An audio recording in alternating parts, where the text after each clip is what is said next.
Hey everybody, it's You Had to Ask, the show where I answer your questions. And this week's first question came to me in the form of a private message from Smoking Bob, who asks, where do you stand on ad blocker? Do you think someone who is subbed to you should use it? I'd like to hear your thoughts on it, maybe a video. How about this video, Smoking Bob? I don't really feel it's my place to tell other people how they should watch YouTube videos. I mean, just because someone is subbed to my channel or likes my videos, I don't feel that gives me any right to dictate to them how they watch the videos.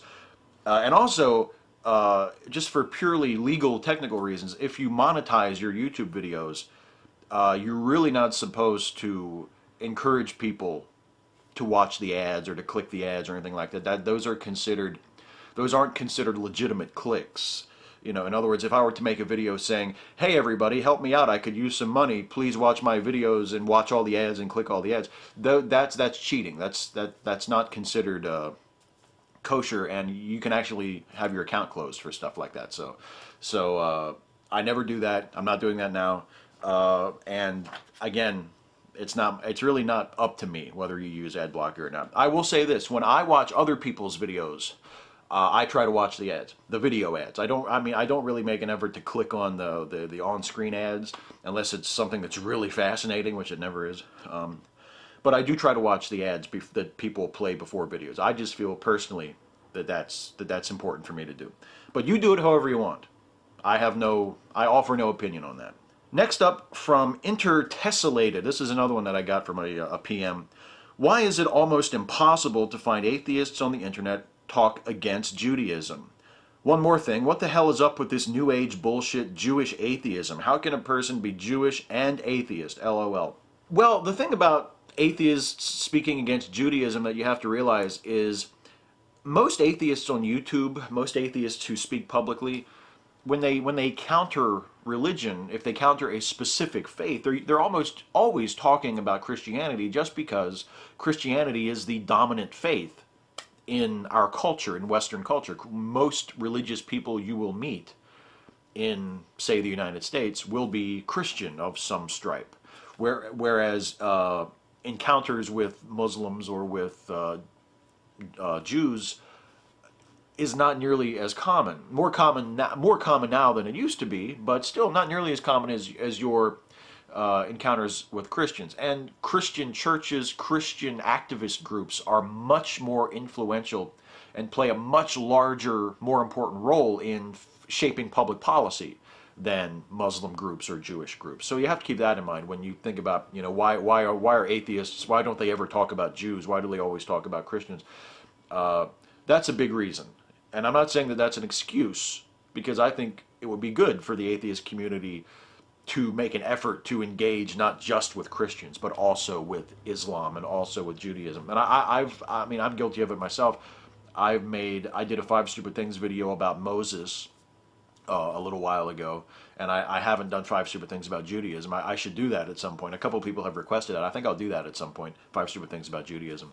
Whereas I have done a bunch of videos about Christianity, and I've even done a couple of videos criticizing or making fun of Islam, and I haven't really given Judaism the equal treatment. And it is one of the big three. It is one of the Abrahamic monotheisms, and it does deserve to be made fun of and challenged and criticized just as much as Christianity and Islam. And as for the other part of your question, Jewish atheism, I don't understand that to be a New Age thing. I think when people refer to Jewish atheism, they're referring to people who are ethnically or culturally Jewish, but who are atheists. In other words, they don't practice the religion of Judaism, but they are ethnically or culturally Jewish. Because Jewish is not just a religion. Remember that people can be Jewish without being religiously observant Jews. You can come from a Jewish background and still profess to be an atheist and be an atheist. So I don't think it's a New Age thing. It's not like they are simultaneously following Judaism and professing to be atheists. They are cultural, ethnic Jews who are atheists. That's how I understand it. Next up, from Super Benzid, do you believe feelings of nationalism are a positive thing for humanity in general? I will say, in general, I believe that they are a positive thing because I think that solidarity is a positive thing. And anything that unites people together and makes people form communities with each other is a good thing in general. Having said that, nationalism is a form of tribalism. It's tribalism on a much larger scale. And the problem with tribalism and in general is that you tend to not only feel close to those within your tribe, but you also feel separated from those in other tribes. And that's the problem. That's the problem with nationalism. Nationalism can be a very powerful, very positive force. It can encourage people of a particular nation to lift themselves up, to come together, to unite. But it can also turn them against people of other nations. And in that way, it's a really, really bad thing. But I say that in general it can be a positive just because, again, it's a reason for solidarity. And if we can somehow focus on the positive aspects of nationalism, that is its unifying capability, and ignore all of the negative stuff, you know, the fact that it creates outgroups, then we'd be much better off. So I mean, it's sort of, if I were Roger Ebert, I would call it maybe a thumbs in the middle, slightly leaning up. Dan Spawn 85, should the U.S. Post Office be run as a business, or should it be run like all other government programs? It should be run like all other government programs, because it is a government program. It is a constitutionally mandated government program, government agency, I should say, and it should be run like that. It should not be run as a business. I think that, I mean, it shouldn't be spending money like it's going out of style. You know, if they need to raise postage rates to cover expenses or whatever, I think that's perfectly fair. But the purpose of the post office should be to deliver the mail, not to turn a profit. And in that way, it should not be run as a business. Nothing in government should be run as a business. It should be run as a government program that is there to provide a constitutionally mandated service to the people, a necessary service to the people. That's how the post office should be run. Next up from Mas Liberal, what's your opinion of J.J. Abrams as a director and getting the new Star Wars sequels? And do you think Star Trek and Star Wars are getting too similar, as some fans of the franchise feel? Big topic of discussion this week. I mentioned it on my Good News video. And also, Nunauno001 also asked my opinion of Abrams directing the next Star Wars movie. I like J.J. Abrams as a director. I have liked him as a director really since I saw his Star Trek movie. I never watched a single episode of Lost. I never watched Alias. I watched maybe 1 or 2 episodes of Felicity way back when. So I wasn't familiar with him as a director until I saw Star Trek. And I think he did Mission Impossible 3. I haven't seen that. And actually, my opinion of him wasn't totally positive, because I remember a few years before he got Star Trek, and really before he became a director and became like this big filmmaker, there was a script that he had written for a Superman movie that leaked and was sort of floating around, that was reviewed. I don't think you actually, the actual script never surfaced, at least not to my knowledge. But there were excerpts of it that were published on Ain't It Cool News. Someone had gotten a hold of a copy of it and was talking about it, and it just sounded awful. It just sounded absolutely terrible. And Abrams was not at that point rumored to be directing a Superman movie, but he had written this screenplay for it, and it was just terrible. And at least it sounded terrible. The description of it and some of the scenes that were leaked, it just was not good at all. And you know, so my opinion of him, if I had any opinion of him at all, it was slanted toward the negative. But I just loved his Star Trek. And people, not everybody liked it. Some of the Star Trek nerds complained about, you know, how it fucked with canon, and I couldn't give a fuck less about canon. I don't care as long as it's a good story. And they said that the tone was not Star Trek-y enough, that it didn't feel like a Star Trek movie, or that they lamented the lack of social commentary, because it is really an adaptation, a reboot of the original series. You know, it goes back to the earliest days, the early days of Captain Kirk. And that original series had a lot of social commentary, a lot of political undertones to many of the classic episodes, and there's really not very much of that at all, really none of that in the Abrams Star Trek film.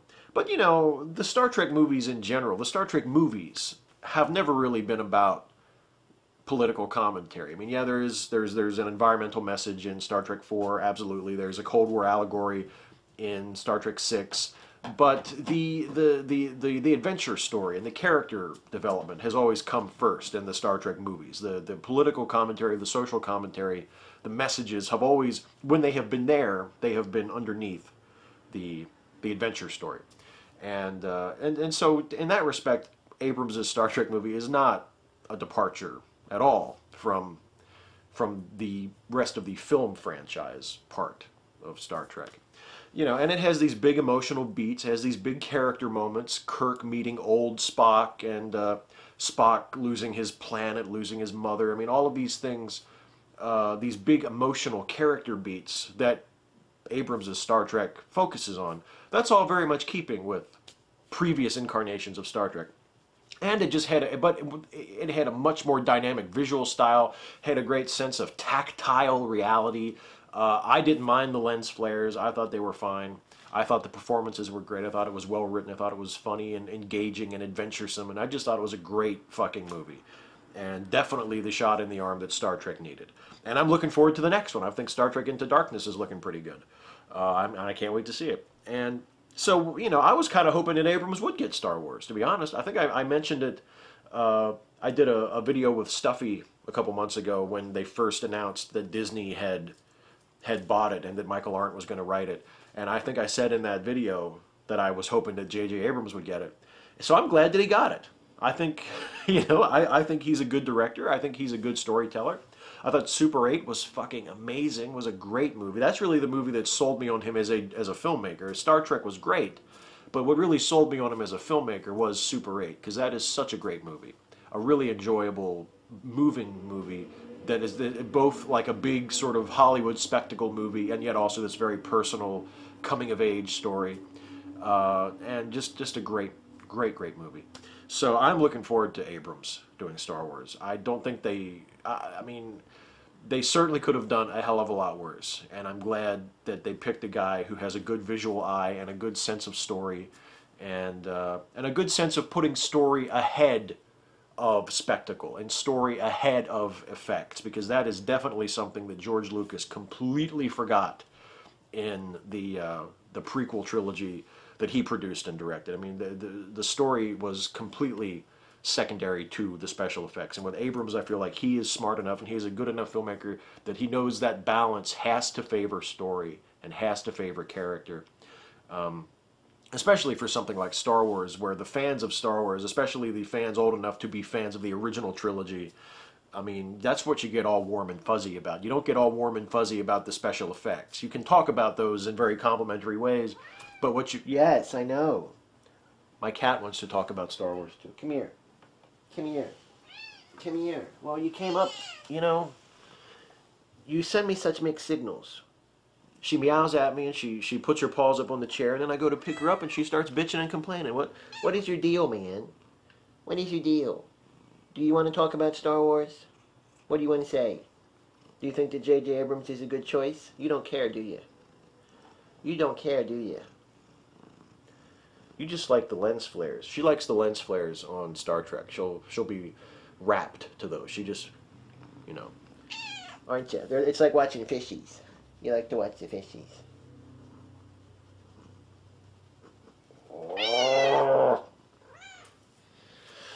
Oh, yeah. So anyway, thanks for fucking up my video. I appreciate it.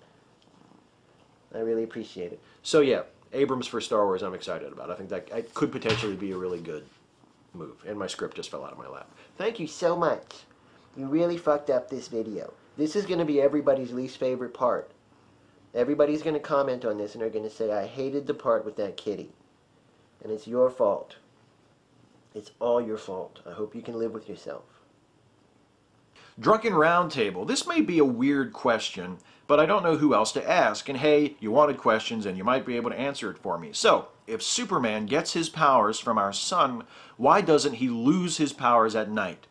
And would he get stronger the closer to the sun he got? If he does get stronger, could he actually fly into the sun and not get burned?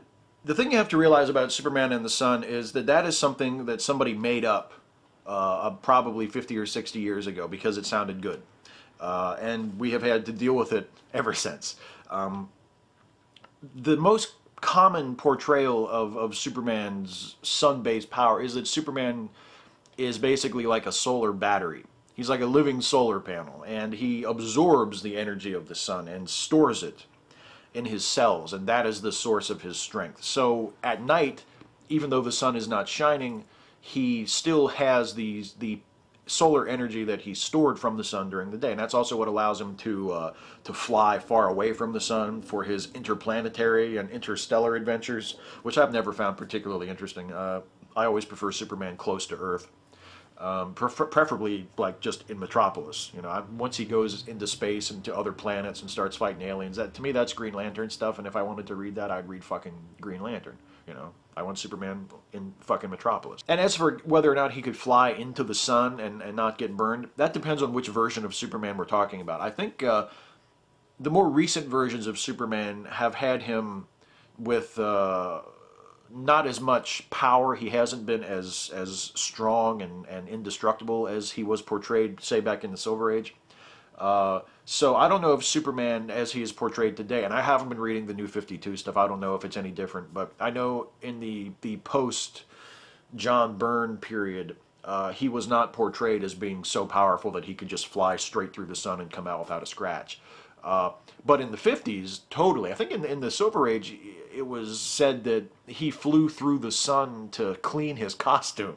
But that was the only way that his indestructible Superman suit could be laundered, was just to fly through the sun, and it would burn all the grime off of it. Well, that was the last question. Why don't we do a shout-out before we go? I kind of like doing the shout-outs. The shout-out this week goes to Stronger Now 123. She has gotten some attention of late. She had a shout-out recently from Claire on Coffee with Claire. But actually, I first noticed her before the shout-out from Claire because some of her videos were favorited and commented upon by the dashing and witty Mr. Soretti Yuki. And if she's good enough for Soretti Yuki, and she's good enough for Wildwood Claire, then goddammit, she's good enough for me, and she ought to be good enough for you too. She is a young atheist YouTuber, just in the full flower of her atheism. Very exciting to see one of the young people come out for atheism so strongly and so courageously. Because, look, Casey, that's her name. I'm not doc-dropping her. She mentioned her name in her video. She's young. She's probably, I don't know what her situation is, but it's when you're late teens, young adult level, it's difficult sometimes to come out as an atheist when maybe your parents are sort of religious, or you have a circle of friends or a group of people that you go to church with or whatever that might not like the fact that you're an atheist, and it can be difficult. And it's nice to see someone of that age who has the guts to come out and to say, hey world, I'm an atheist, and to do it in such an articulate way. She's made some videos that are just very, very sharp and very articulate, and she's just a smart person, and she's really fun to watch. And I checked her subscriptions right before I shot this here, and she's still under 1,000 subs, so she deserves your attention. She deserves your subscription. Check out her channel, Stronger Now 123, and see if it's your type of thing. And show her some love, show her some support, and subscribe to her channel if you are of a mind to, because I think she's really someone to watch. So, and like I said, look, if she's good enough for Soretti Yuki, she's good enough for me. God damn it. What more do you want? If Soretti Yuki says to subscribe to somebody, then that's what you should do. I mean, he's not a bad looking dude, and that accent, you know, whew. My wife called me Soretta the other night. It was kind of weird. I mean, it was flattering in a way, but it was, you know, it was kind of weird. I really didn't know what to do other than to keep doing what I was doing. So anyway, that's it for this week. That's the shout out. That's the show. Please ask me some questions so I can do this again next week, because as you know by now, I cannot do this unless you ask. You have to ask. So if you have a question for me about anything at all, please leave a comment on this video and I will answer it possibly next week. I'm not sure. It depends. I answer as many as I feel like, really. And look, here's the deep, dark secret about choosing which questions to answer. I only choose the questions that I feel I have something interesting to say in response to. So if I don't answer your question, it might not, maybe it's me. It might not be you. Maybe it's me. Maybe you need to think about me for once, instead of thinking about yourself, instead of crying and pissing and moaning, oh, Steve didn't answer my question. Man, what about me? What if you asked a question that was so smart and so insightful that I just had nothing to say about it? And it made me feel stupid. What about that? You ever think about that? Maybe you asked a question that was over my head and I was embarrassed about it. And that's why I didn't answer it. You ever think about that? Think about someone other than yourself. You know, think about someone outside of your little bubble for once, would you? God, you're a horrible person. Think about... That's all I'm saying. Anyway, that's it. I'll see you next week. Have a good one.